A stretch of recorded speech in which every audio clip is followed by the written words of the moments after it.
Le projet Effondrement des Alpes. Alors, ce projet est mené par l'École supérieure d'art Annecy-Alpes et le Centre de la photographie Genève. Stéphane Sauzet, vous êtes directeur de cette école. Ce projet, vous allez dans un premier temps nous le présenter. Il propose de travailler donc, sur cet objet contemporain avec des créateurs et des chercheurs pour produire des œuvres, des récits, des événements qu'il fera apparaître comme un nouveau patrimoine. C'est un petit peu comme ça que vous l'avez défini. Et puis dans un second temps, on reviendra échanger avec les autres membres du projet. Stéphane, à vous. Bien. Alors moi aussi, j'ai un diaporama que je vais essayer de suivre.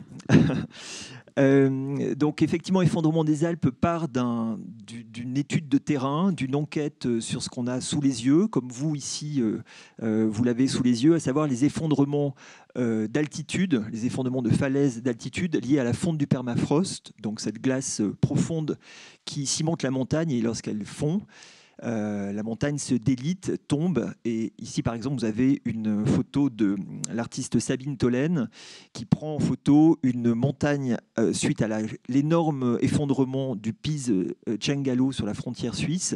Et une dame a écrit à la fenêtre de sa chambre « La montagne a la fièvre ». Je ne sais pas si vous arrivez à voir. Photographie qu'on a longtemps utilisée comme une sorte de panneau de ralliement pour rassembler, c'est le projet d'Effondrement des Alpes, toute une série d'acteurs, toute une série de concernés qui viennent sur une plateforme organisée par des artistes, mais qui ne sont pas que des artistes. On a déjà cité toutes les personnes touchées par ces choses-là. Alors très rapidement, on s'est rendu compte que notre sujet concernait les Alpes, évidemment, ce qu'on avait sous les yeux, mais pas uniquement. On tombait évidemment immédiatement sur des questions plus globales. Ici, une photographie pour illustrer cette question de la globalité. C'est une image de la COP19 à Varsovie, et c'est une photographie d'Armin Linke, un artiste que nous avons exposé dans le cadre d'Effondrement des Alpes. Elle est frappante puisque vous voyez que les arènes sont vides, il n'y a pas le peuple, il n'y a pas le démos. Et par contre, il y a des décideurs enfermés dans une sorte de hall en plastique avec des climatiseurs pour parler de l'avenir du climat mondial. Et donc, on arrive très vite à des questions politiques bien plus importantes, bien plus grosses. Et on s'est donc mis à travailler également sur nos imaginaires communs, sur nos représentations, nos économies, enfin tous les entremêlements, on va dire, qui... Comme tout à l'heure, j'ai vu le Cthulhucène de Donna Haraway dans votre schéma. Je me permets de dire les jeux de ficelle collectifs qui lient tous les sujets liés à la surchauffe climatique. On dit d'ailleurs pas réchauffement climatique, nous on dit systématiquement surchauffe, parce que c'est pas juste ça se réchauffe, enfin, voilà, ça surchauffe. Les Alpes étant un point chaud, ça a été dit déjà hier. Voilà, alors donc nous sommes une école d'art. Nous avons un site particulier à Annecy. Vous voyez ici une vue de notre bâtiment moderniste construit par un disciple du Corbusier, face au lac d'Annecy, entre un parc naturel et un lac et un amphithéâtre de montagne, donc un lieu particulier. Voilà, vous voyez notre lagon estival. Et comme on est une école d'art, on s'est dit que nous pouvions en acte essayer de modifier notre institution pour étudier progressivement tout ce qui nous semblait rentrer dans le jeu de cette histoire d'effondrement des Alpes. Alors, un jardin a été créé. Ici, vous voyez une partie de ce jardin. Les étudiants y ont travaillé avec des associations de permaculteurs. On a une association avec le Campus Caribéen des Arts, et donc vous voyez un bananier qui en vient, qui a été planté et qui pousse très bien en Haute-Savoie, emblème de quelque chose d'inquiétant. Un étudiant a passé récemment son diplôme en récupérant un ancien silo dans une ferme, hommage au refuge tonneau de Charlotte Perriand, mais également point de départ d'une redécouverte de gestes paysans, entre autres la fauche. Donc là, vous êtes à peu près 100 mètres de l'école, pour vous dire à quel point cette école est entremêlée elle-même avec des espaces naturels. Une vigne a été plantée, etc. etc. Donc l'école se modifie, mais l'école fait aussi la communauté de l'école est aussi alimentée par des programmes de recherche, des journées d'études. Ici, par exemple, les temps entremêlés où nous avions travaillé sur les différentes temporalités. J'ai l'impression que mon micro bégaye, non, c'est moi. Les différentes temporalités qui sont précisément entremêlées quand on regarde la surchauffe climatique, le temps de nos affects, le temps du climat, le temps de l'histoire. Donc des journées d'études, mais aussi des journées plus, on va dire moins des gens autour d'une table qui parlent, des journées plus actives. Ici, vous voyez une journée montée par des artistes à la Biennale de Lyon qui, après avoir regardé l'effondrement, regardaient plutôt les soulèvements. Nous étions en pleine crise des Gilets jaunes et vous voyez peut-être au fond de la salle un son de système qui avait été créé par des étudiants pour accompagner le mouvement des pierres et autres soulèvements. C'est comme ça qu'on avait appelé ce moment.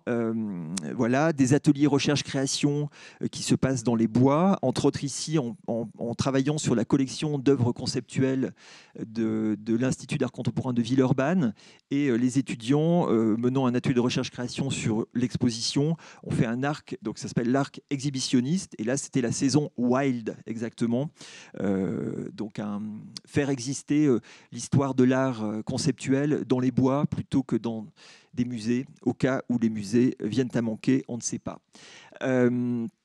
Il y a enfin dans ce programme Effondrement des Alpes l'équivalent de bourse de doctorat. Donc nous avons ce qui s'appelle un DSRA, un diplôme supérieur de recherche en art dans l'école d'Annecy. Et des jeunes artistes professionnels sont associés à la plateforme de recherche. Alors ici, vous voyez une image de Quentin Lazareski, ici présent, qui est là plus pour illustrer une pratique de recherche en montagne. Ici, Louise Mervelet, un ensemble de sculptures. Elle ferait plutôt les sculptures de la fin du monde et des restes et des ruines, quelque chose comme ça, dans une exposition actuelle au Musée d'art contemporain de Lyon. Ça me donne l'occasion de vous indiquer qu'il y a ce projet là-bas. Je voulais juste dire à propos de Quentin, sur l'image précédente, que Quentin a travaillé avec des étudiants dans une situation de vallée coupée, dont la route était coupée à cause de la montagne effondrée. Pierre Guignard, également présent et qui prendra la parole après, fait également partie de l'équipe de recherche avec un travail, pour aller très vite, qui ressemblera à un travail dans un Fab Lab, un travail do it yourself, un travail sur l'autonomie, mais aussi un travail sur la mémoire, la mémoire de tout ce qui s'abîme dans des ruines dans le passé. Et il fait partie du collectif Wonder, dont plusieurs membres sont présents ici, qui essaye d'inventer un autre écosystème de l'art, on va dire, ou en tout cas d'autres lieux pour l'art. Et ici, je ne vous ai pas dit, mais on voit deux images de suite du mausolée Quadcore, qui est un dispositif d'exploration d'un lieu, donc le Wonder Liber, qui n'existe plus. Et donc on peut explorer une sorte de documentaire en pilotant cette machine. Autre jeune artiste associée à notre équipe de recherche, Anne-Sara Huet. Elle a la particularité d'être économiste. Elle est maître de conférence exactement en économie, et elle travaille pas sur les effondrements des Alpes, mais sur les effondrements boursiers, les effondrements de la valeur, et toutes les problématiques liées à l'économie ça va trop vite, qui ont à voir avec nos questions, puisque je baisse les yeux pour arriver à terminer ce que j'essaie de vous dire, puisque ça n'a pas été dit tout à l'heure, mais quand on parle de réchauffement climatique, etc., il faut très rapidement arriver à pourquoi est-ce que nous en sommes là, quel est le système économique qui a créé ça, de quoi héritons-nous quand on dit que nous sommes dans une société extractiviste. Vous avez eu la politesse de ne pas nous dire que la surchauffe climatique qui érode les côtes de l'île de Gorée, n'a pas franchement été créé par le CO2 de l'île de Gorée, mais plutôt par la révolution industrielle et l'extractivisme délirant des territoires du Nord que nous habitons. Donc voilà, on sait qu'il y a à cet endroit-là énormément de questions, une économie mondiale à repenser, et Anne-Sara Huet fait partie des gens qui travaillent là-dessus, sachant que dans sa formation académique d'universitaire en économie, elle a travaillé sur la monétisation de la nature, puisque, là aussi, vous ne le savez peut-être pas, mais chaque mètre carré de la planète est aujourd'hui affecté d'un prix et d'une valeur, voilà, qui ne cesse pas de poser problème. Et la dernière image, mais regardez, je suis capable de la rattraper comme ça, haha, en vrai, c'était pour vous montrer que tout ce travail donne lieu à des expositions, des publications, des moments publics de présentation, puisque ce collectif Effondrement des Alpes, c'est aussi un collectif de transmission de tout ce qui est cherché, travaillé collectivement dans cette communauté qui est une école d'art. Voilà, je vous remercie. Très riche. Merci Stéphane. Merci beaucoup.